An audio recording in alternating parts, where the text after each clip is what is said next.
어느덧 1월 마지막 주일입니다. 새해가 된 지 벌써 한 달이 지나가고 있습니다.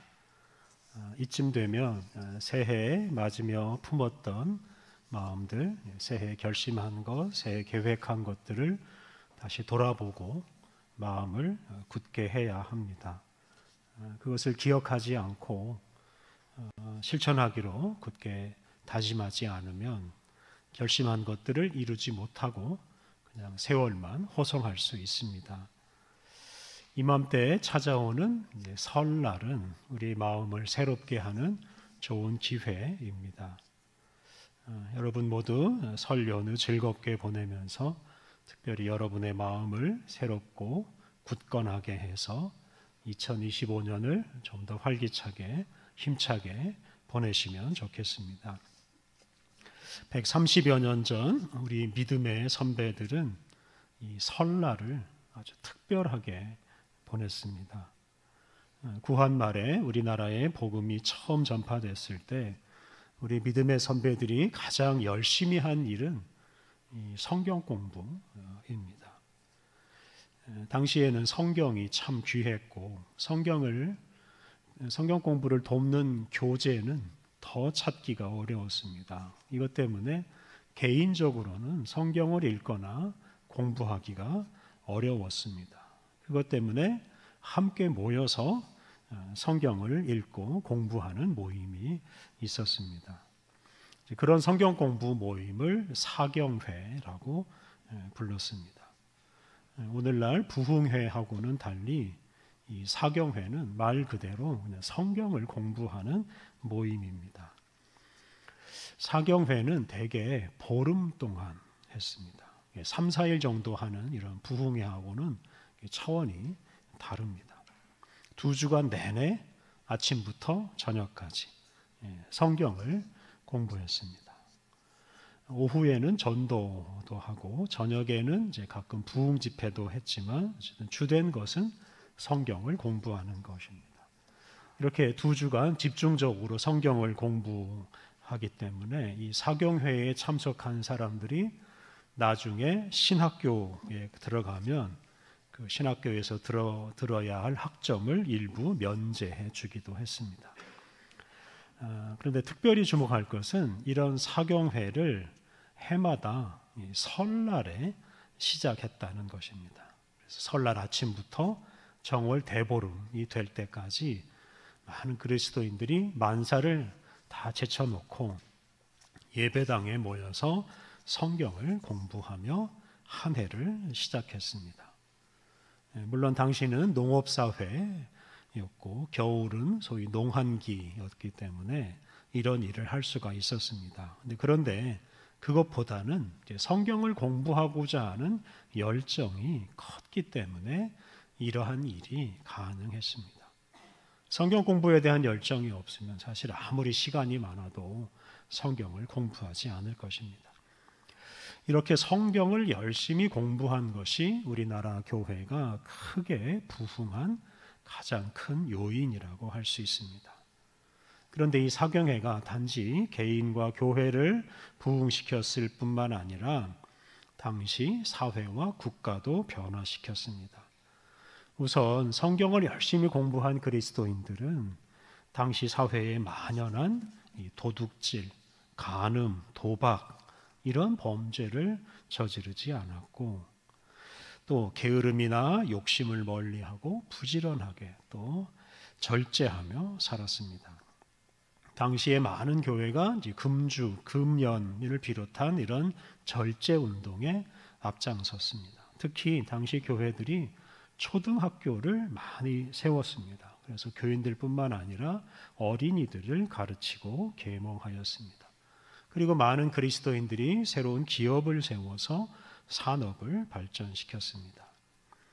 이렇게 성경을 공부하는 그리스도인들이 개인적으로는 도덕적으로 탁월한 사람이 되었고 사회적으로는 새로운 세상을 만들어가며 점점 쇠약해지고 망해가는 그 나라의 희망이 되었습니다. 새해를 시작하며 이렇게 무엇보다 성경을 앞세우고 성경을 공부했던 우리 믿음의 선배들이 이렇게 정말 의미 있고 역동적인 생활을 하였습니다.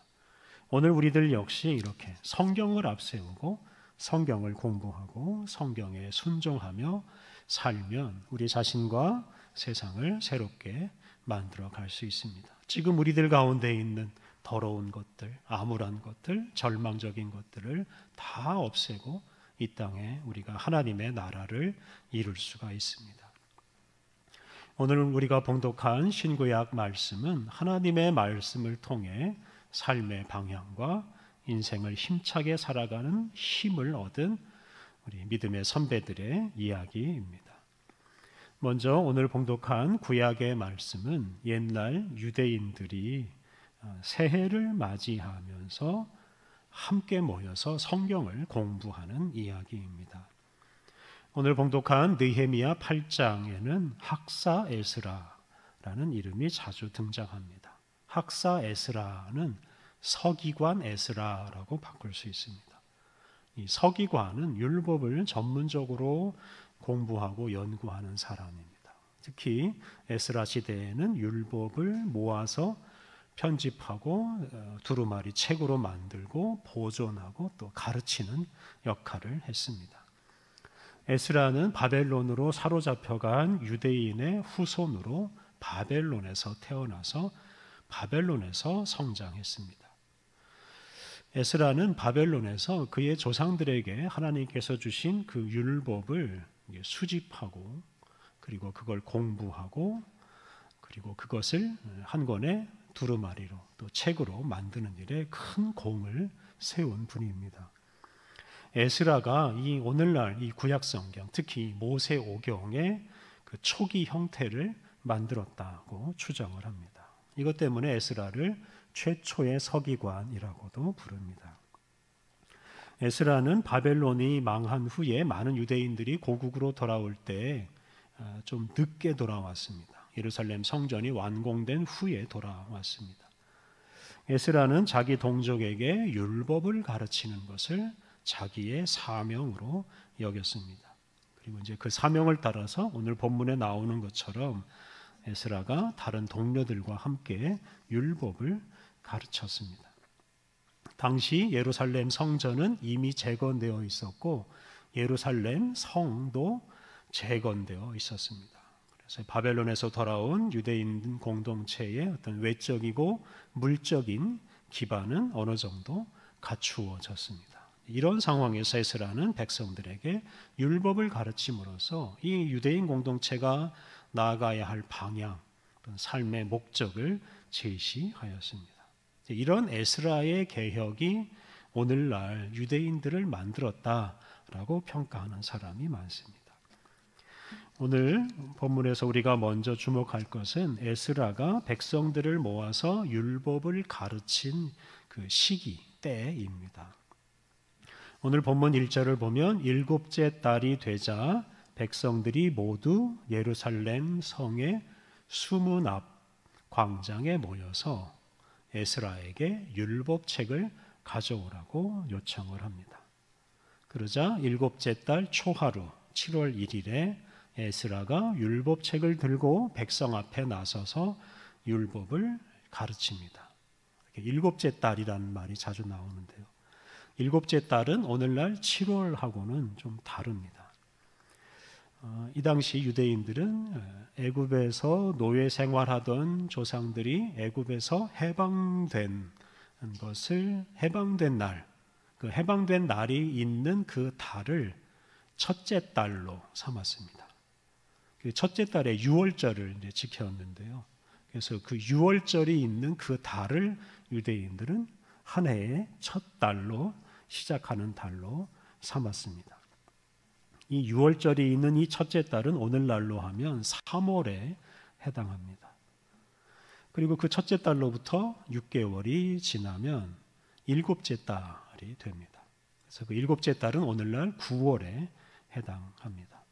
그런데 당시 주변 세계에는 바로 그 일곱째 달 9월을 한 해의 첫 달로 삼았습니다. 여름이 지나고 가을이 오는 시기를 한 해의 시작으로 삼은 것입니다. 그래서 오늘 본문에 나오는 그 일곱째 달은 당시 세계 사람들이 한 해의 첫째 달 1월로 여기는 달이었습니다. 그리고 유대인들 역시 이런 세속 달력을 따라서 이 일곱째 달을 새해의 첫 달로 삼고 일곱째 달 첫째 날을 오늘날 이렇게 설날처럼 지켰습니다. 유대인들은 일곱째 달 첫째 날을 나팔절이라고 부릅니다. 그래서 이 일곱째 달 첫째 날에 나팔을 크게 울려서 한 해가 시작되었다 하는 것을 백성들에게 알립니다. 그런데 오늘 본문을 보면 이렇게 새해 첫날, 일곱째 달 첫날에 율법을 알아들을 수 있는 사람은 남녀노소 할 것 없이 모두 예루살렘 광장에 모입니다. 그리고 낭독되는 율법을 듣고 그 율법을 자세하게 공부합니다. 그러니까 갓난아기를 제외하고 다 함께 예루살렘 광장에 모여서 이렇게 율법을 듣고 공부하면서 한 해를 함께 시작했습니다. 오늘 본문 뒤에 나오는 내용을 보면 이 공부하는 모임이 초막절이 시작되는 일곱째 달 15일까지 이어집니다. 초막절은 일곱째 달 15일부터 8일 동안 이제 지키는데 이 8일 동안 지키는 이 초막절 기간에도 계속해서 이 율법을 공부합니다. 그러다 보니 이렇게 율법을 공부하는 기간이 무려 3주간이 됩니다. 이렇게 유대인 공동체는 새해 첫 달에 20여일을 함께 모여서 성경을 공부하면서 지냈습니다. 이러한 성경 공부가 유대인 공동체에게 어떤 영향을 미쳤겠습니까? 무엇보다 유대인들을 그들이 공부한 하나님의 말씀을 따라서 한 해를 살게 하였습니다. 그러니까 하나님의 말씀이 그들의 한 해의 삶의 방향을 제시해주고 또 한 해를 살아가는 힘이 되었습니다. 이러한 삶 덕분에 유대인들은 하나님의 백성이라는 정체성을 분명히 하고 다른 민족과는 차원이 다른 생활을 하였습니다. 2025년 첫 달을 보내고 있는 성도 여러분, 여러분의 올해 시작은 어떠했습니까? 하나님의 말씀이 여러분의 삶에 어떤 영향을 미치고 있습니까? 여러분은 지금 하나님의 말씀에 이끌려서 살고 있습니까? 오늘날 우리는 옛날 유대인과는 달리 사실 언제 어디서나 성경을 읽을 수 있고 언제 어디서나 성경 공부 자료를 구해서 공부할 수 있습니다.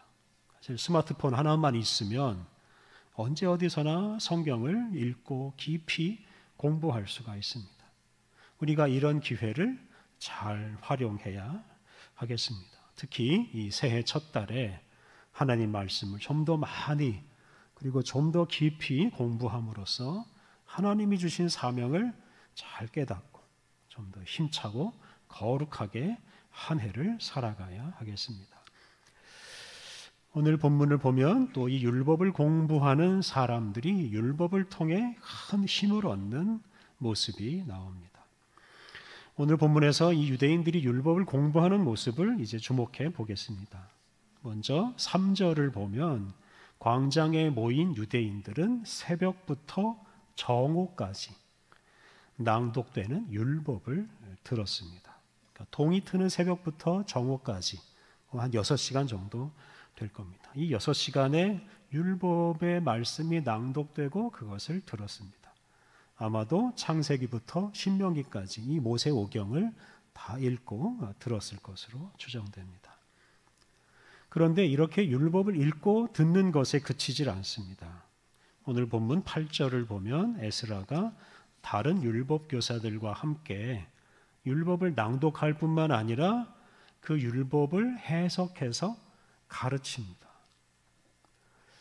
그러니까 이 율법, 이 구약 성경을 한 구절 한 구절 읽고 해석하고 이해하게 하였다는 뜻입니다. 이렇게 율법을 낭독하고 들을 뿐만 아니라 그 한 구절 한 구절 뜻을 이해하느라고 앞서 말씀드린 대로 유대인들은 이 예루살렘 광장에서 함께 20여일을 보내면서 율법을 공부한 것입니다. 이렇게 오랫동안 율법을 공부한 결과가 이제 9절과 10절에 나오는데요. 9절을 보면 율법을 공부한 사람들이 다 울었습니다. 율법을 모르고 살던 사람들이 율법을 공부한 후에 그 율법에 비추어서 자신의 삶을 반성해 보니 율법대로 살지 못한 것을 깨닫고 회개하느라고 울었을 것입니다. 또 인생과 한 해를 참으로 바르고 의미 있게 살 수 있는 길을 율법을 통해서 깨달았기 때문에 감격해서 울었을 것입니다. 다시 말하면 율법을 공부함으로써 이전의 더럽고 추한 삶의 방식에서 벗어나서 새로운 방식으로 한 해와 인생을 살아갈 수 있게 된 것에 대해서 감격하고 울었을 것입니다. 오늘 본문 10절을 보면 에스라와 함께 당시 유대인 공동체를 이끌었던 느헤미야라는 사람이 등장해서 사람들에게 울지 말고 좋은 음식을 마음껏 먹으면서 기뻐하라고 권면합니다. 느헤미야가 이렇게 말했습니다. 여호와로 인하여 기뻐하는 것이 너희의 힘이니라. 하나님 때문에, 하나님 덕분에 기뻐하는 것이 인생을 활기차게 살게 하는 큰 힘이 된다고 하였습니다. 하나님의 말씀을 듣고 그것을 알고 깨닫고 감격하는 것은 우리의 삶에 큰 기쁨을 가져옵니다. 그리고 우리는 그 기쁨을 에너지로 삼아서 우리 인생을 힘차게 살아갈 수가 있습니다. 그러니까 성경을 읽으면서 우리가 얻는 감격과 기쁨과 깨달음이 우리 인생을 바르고 아름답게 살게 하는 힘이 됩니다. 이것이 바로 성경 공부의 목적이라고 할 수 있습니다. 이처럼 새해를 맞으면서 율법을 공부한 유대인 공동체는 하나님의 말씀을 통해 감격하고 울고 기쁨을 얻고 새 힘을 얻었습니다. 이 당시 유대인 공동체는 정치적으로는 페르시아 제국의 지배를 받았고 경제적으로는 가난하기 그지 없었습니다. 자기 민족을 지킬 군인 하나 없었습니다. 페르시아의 지배를 받는 극히 약하고 작은 민족이었습니다. 그런데 이렇게 약하고 작은 민족이 페르시아, 또 이어지는 그리스, 로마 제국의 그 억압과 지배를 다 견뎌내고 살아남습니다. 그리고 하나님의 율법, 이 하나님의 말씀을 세계 모든 민족에게 전해 주었습니다. 그리고 그 민족을 통해서 예수님께서 세상에 오셨습니다. 약하고 작은 이 유대인 공동체가 이렇게 온 세계에 큰 영향을 미치게 된 그 능력은 바로 하나님의 말씀을 읽고 듣고 공부하고 깨달은 것에서 왔습니다. 유대인 공동체는 율법을 공부하며 하나님의 말씀을 깨닫고 울고 감격했습니다. 그를 통해 기쁨을 얻고 힘을 얻고 그 힘으로 어려움을 이겨내고 하나님의 뜻을 세상에 전하고 실현하며 살았습니다. 이러한 삶이 유대인 공동체가 온 세계에 기여한 큰 공헌입니다. 이렇게 하나님의 말씀을 읽고 공부함으로 인생의 방향과 목적을 분명히 깨달은 사람, 또 하나님의 말씀을 읽고 울고 감격하고 힘을 얻는 사람, 바로 그 사람이 하나님의 뜻을 따라 살고 하나님의 뜻을 세상에 펼치며 세상에 희망을 줄 수 있습니다. 사랑하는 성도 여러분, 우리도 이런 확신을 가지고 날마다 성경을 공부하고 그 공부를 통해 얻는 감격과 기쁨을 에너지로 삼아 살아야 하겠습니다. 그것이 우리 인생을 참으로 복되고 아름답게 만들어 갈 것입니다. 오늘 읽은 신약의 말씀은 우리 예수님께서 하나님의 말씀을 통해 당신의 사명을 깨닫고 메시아의 사명을 시작하는 이야기입니다. 오늘 봉독한 누가복음 4장 14절 이하 말씀은 예수님께서 나사렛 회당에서 율법을 읽고 가르치시는 이야기입니다. 예수님은 30살 때까지는 나사렛에 있는 부모님 집에서 부모님 말씀에 순종하며 사셨습니다. 그 후에 요단강에서 세례 요한에게 세례를 받으시는데 바로 그때 하나님의 부르심을 받고 이제 메시아로서 소위 공생애를 시작하셨습니다. 그런데 예수님께서 하나님 부르심 받은 후에 바로 대중 앞에 나서지 않으시고 혼자 광야로 들어가셔서 40일 동안 금식하며 기도하면서 준비를 하십니다. 그리고 그렇게 준비한 후에 이제 본격적으로 사람들 앞에 나서서 활동을 시작하시는데요. 이제 그 이야기가 바로 오늘 우리가 봉독한 말씀입니다. 그래서 오늘 본문이 예수님의 공생애의 본격적인 시작이라고 할 수 있습니다. 오늘 본문 16절을 보면 예수님이 나사렛에 있는 회당에 가십니다. 이 회당은 제사나 예배를 드리는 곳이 아니라 율법을 공부하는 곳입니다. 당시 유대인들은 안식일에 회당에 모여서 율법을 읽고 또 가르치고 배웠습니다. 그리고 이 회당에서는 율법을 아는 사람이라면 누구든지 율법을 가르칠 수가 있었습니다. 그런 관례를 따라서 예수님도 회당에서 이제 사람들을 가르칠 기회를 얻으신 것입니다. 이날 회당에서는 이사야서를 읽고 있었습니다. 네, 당시 성경은 두루마리 형태였고 이렇게 한 권의 책으로 편집되어 있지는 않았습니다. 이게 성경 각 권이 이렇게 두루마리 형태로 나뉘어 있었는데 그날 예수님은 이사야 말씀이 기록된 두루마리를 받으시고 그 이사야 말씀 중에서 이사야 61장 1절과 2절 그리고 58장 6절 이 세 구절을 읽으셨습니다. 그런데 예수님께서는 그 말씀을 읽고 그 말씀을 설명하지는 않으시고 오늘 본문 21절에 나오는 대로 이 글이 오늘 너희 귀에 응하였느니라 라고 말씀하셨습니다. 이 부분을 세번역 성경으로 읽으면 이렇습니다. 이 성경 말씀이 너희가 듣는 가운데서 오늘 이루어졌다. 예수님은 율법, 이 하나님의 말씀을 설명하고 가르치는 대신에 그 하나님의 말씀이 이제 당신을 통해서 이루어졌다라고 말씀하셨습니다.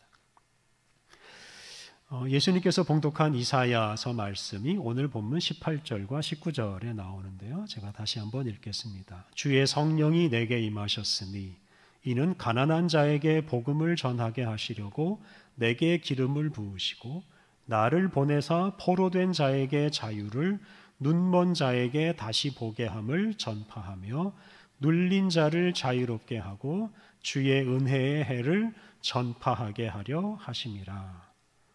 예수님께서는 이 구절에 나, 즉 구원자가 바로 당신이시고 그 구원자를 통해 주의 은혜의 해가 이루어진다라는 사실을 알리셨습니다.